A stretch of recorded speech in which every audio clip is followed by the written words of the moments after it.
Jasmine ने कहा, एक आयत में विपरीत भुजाओं के दो युग्म समानांतर होते हैं। तो आयत है, आयत के दो युग्म विपरीत, पहला सामने दूसरे के, और ये तीसरी भुजा चौथे के समानांतर हैं। एक वर्ग में भी विपरीत भुजाओं के दो युग्म समानांतर होते हैं। तो विपरीत भुजाओं में वर्ग में भी वर्ग बना लेते हैं अगर, तो पहला सामने एक भुजा दूसरी, तीसरा सामने एक भुजा चौथी, ये एक दूसरे के आमने सामने की भुजाएं की बात हो रही, समानांतर होती है आमने सामने की बात। और उसी प्रकार एक समानांतर चतुर्भुज में भी, तो समानांतर चतुर्भुज में भी आमने सामने की भुजाएं हो गई। देखिए समानांतर होती हैं, पहला इसको दूसरा दे देते हैं, अगर ये तीसरा है तो ये चौथा ले लेते हैं।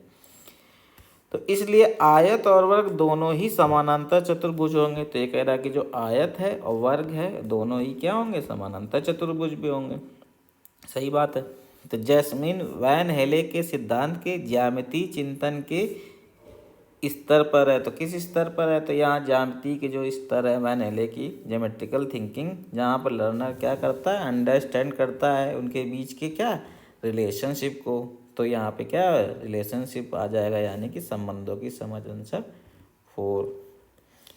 बाकी देख लेते हैं औपचारिक निगमन, फॉर्मल डिडक्शन में। फॉर्मल डिडक्शन में क्या होता है कि इस स्टेज में क्या होता है, लॉजिकल रीजनिंग जो प्रॉपर्टीज और एक्जियम और थ्योरम पे बेस्ड होती है, लेकिन जैस्मिन इस स्टेज पे नहीं है, तो ये सही उत्तर नहीं हो गया।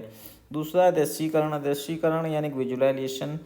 इसमें क्या होता है कि इस स्टेज पे बच्चा जो फोकस करता है, शेप को विजुलाइज करता है, उनकी प्रॉपर्टीज़ को अंडरस्टैंड करता है, ठीक है।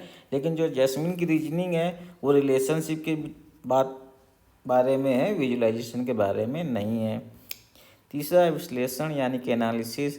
तो इस स्टेज पे बच्चा आइडेंटिफाई करता है उनके प्रॉपर्टीज़ को, क्लासीफाई करता है उन्हें, तो लेकिन उनके बीच का कनेक्शन नहीं बनाता है या लॉजिकल डिडक्शन नहीं करता है, ठीक है ना। तो यहाँ पे हमारे पास विश्लेषण भी नहीं होगा। तो सही आंसर क्या है, रिलेशनशिप यानी कि संबंध।